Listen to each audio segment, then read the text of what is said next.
Sierra presents. What? That's so anticlimactic. Welcome, everybody. Is it your first time playing King's Quest 4? Yes, it chose for me. Welcome, everybody. Welcome to King's Quest 4. Hello, everybody. Welcome to King's Quest 4. Welcome to Sierra Saturday. Yeah. Without further ado, lovely day. Yeah, we're getting right back into it. Yes, sir.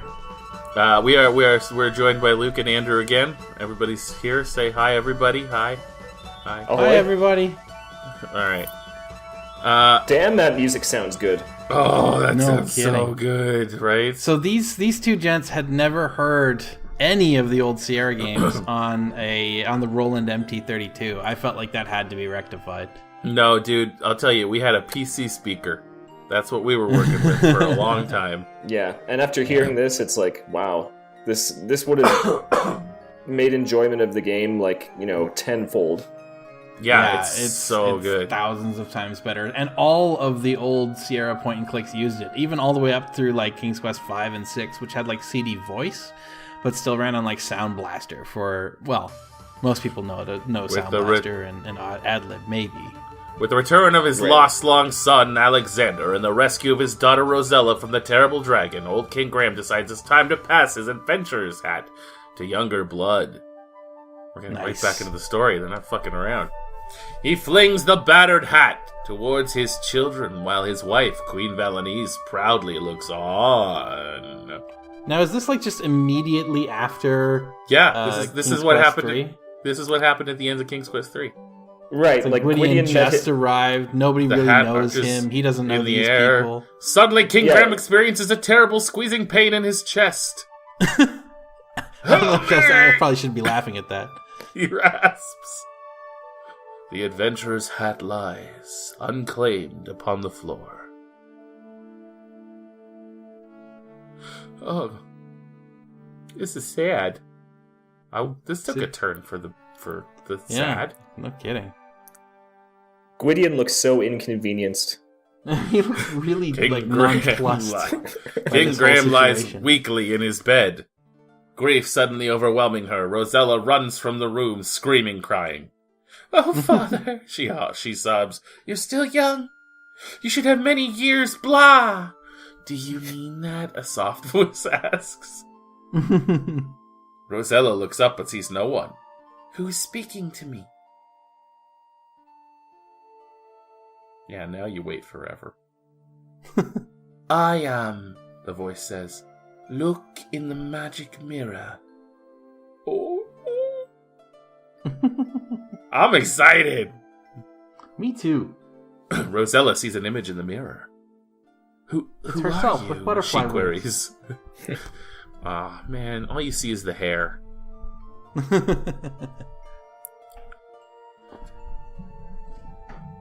Who are you? I asked you. Why aren't you answering? I am the fairy Genesta. In my land of Tamir, there is a remarkable tree. This tiny tree needs 100... God damn it! But this is no ordinary fruit, for if a person were to eat it, they would find that good health and well-being would be theirs for many years. So there's a tree that bears fruit once every 100 years. That's right. Rosella is much heartened by this news. Where's the land of Tamir? Again? Genesta smiles. Tamir is very far away, but with my magic, I can bring you here. Rosella senses that there is more to the story. But I suppose there are some problems. No. Oh my, yes. Again, Genesta smiles. Yes, you are correct, Rosella. If you are willing to come to Tamir, I will explain the situation. However, once I bring you here, I cannot send you back. You will have to help me first. Confused, where do I sign? Rosella says. Red flag. I don't know. What if I can't help you? Or find the stupid tree? Genesta pleads. You must decide now, Rosella. My powers are growing weaker by the minute. Seriously. Stop fucking around. Now the fairy is but a faint glimmer, and her voice barely audible. If you care for your yes. Yes! The call's breaking up. I'm going through a tunnel. Oh yeah! Here's Genesta in the house! Look at those wings. They're hype men following her behind. The lovely fairy speaks. I am the fairy Genesta. Welcome to Tamir. You know, the one from the mirror you were speaking to just 3 seconds ago.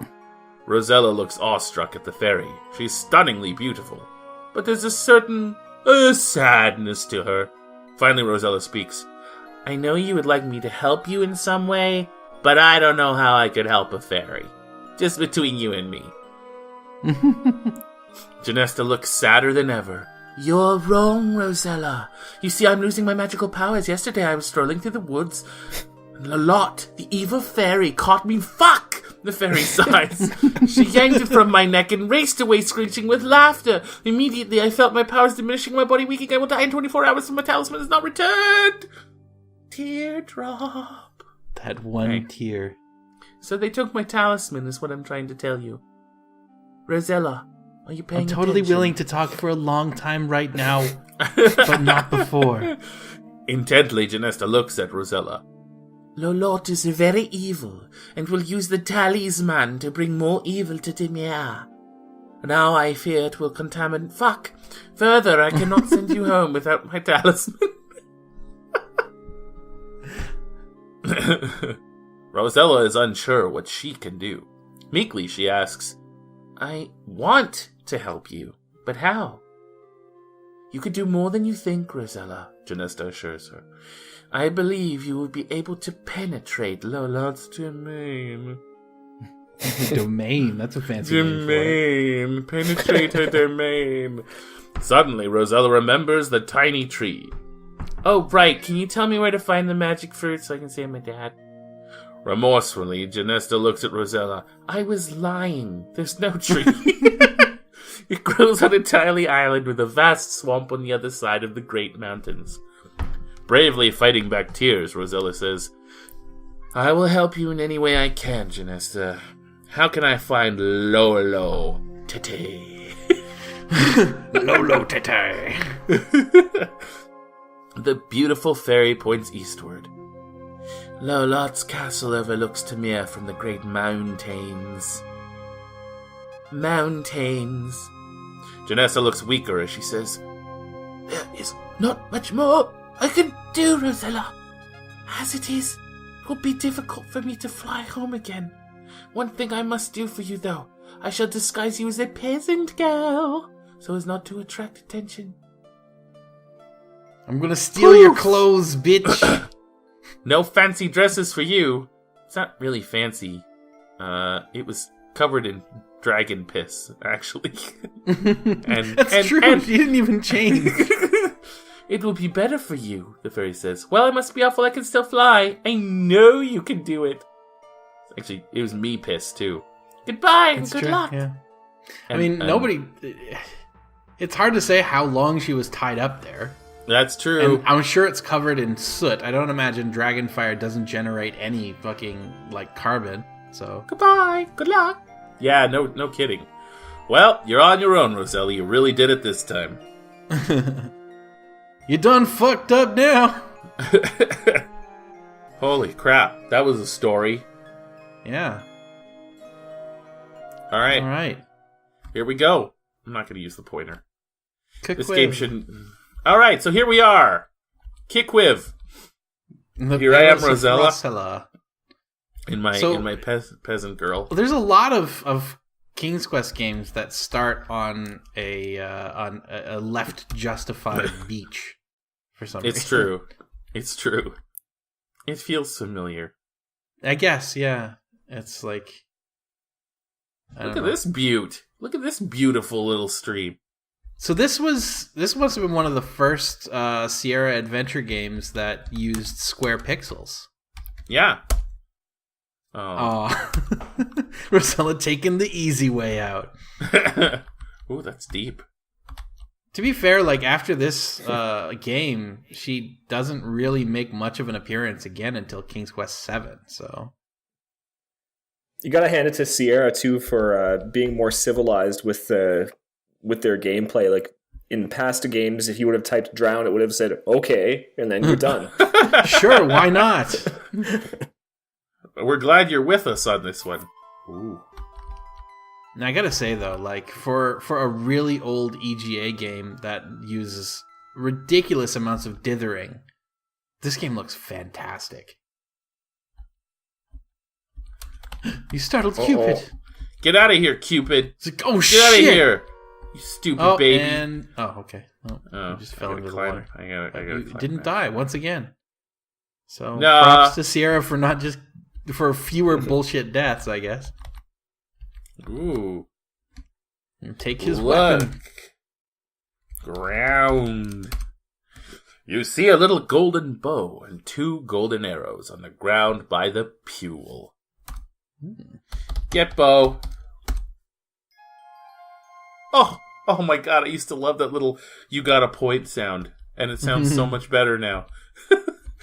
Than on the PC speaker. Yeah, those Alright. just only signs. Maybe the odd sawtooth. Oh, I got stuck on the bush and I was just standing there. Oh, So yeah, story of my life. I gotta explore a little bit because I'm not exactly sure what to do or where to go or how to. Hello there. It is a bridge. Oh, It is a bridge. Oh, 13? look under bridge. Bride. Look Look under under the bride. bride. You peek under the bridge, but do not see anything of importance from where you're standing. Oh, so I need to get further under the bridge? Is that what you're telling me? It looks like there's a Sometimes chicken nugget under there. don't have fun. You find a chicken nugget underneath there. It's new. Still hot. This raises many questions. You kneel down and peer under the bridge. Aha! You found a small golden ball. You pick it up and carry it with your fine self. Alright. I don't know why I'm here. I gotta find you the fruit. do. You, without even really thinking very much about it, allowed yourself to be transported magically to another world. On just the word of some random fairy that just happens to be blonde. Yeah, that's true. But she knew And how to wearing white. She knew how to hack my mirror. Numerous water lilies. So far, this whole situation reeks of scam. That's true. Numerous water lilies float serenely upon the lovely little pond nestled in these woods. Atop one of the bigger lily pads, you notice a rather large frog, wearing a little gold crown. Adorable. Oh my. All right, It's a so frog. a little frog with a crown, that brings to mind a certain fairy tale, and King's Quest is great at just ripping that off. Evoking other fairy tales. I don't know if. Well, I mean, yes, it is. I guess in a way a rip off, but really, can you rip off a fucking ancient fairy tale? You sure can. You have to drop the ball in the pond. You can't just Oh. You can't just straight up talk to the frog. No, because if you go in there, look what happens. Oh, okay. You're gonna save first. I'm hoping. Yeah, I should save. Disaster! Nice. It's the opposite of disaster. There's nothing happening. Oops, you scared the frog away. Oh, you just scare the frog away. Okay. I thought they would just drown or something. Because, No. like, in the original Frog Prince, wasn't the pool of water just way too deep for her to go in and get herself? Yeah. In pond. Not now. Oh, I see. I gotta wait till the frog is there. Oh, okay. We'll Wow. avoid that. Goodness. Try another spot. Wow. You accidentally drop the golden ball into the pond. From atop a lily pad, a large green frog leaps into the water and disappears from view. A moment later, the frog emerges with, yes! your lost ball in its mouth.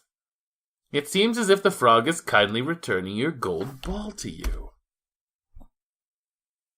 Oh, now we gotta watch this happen.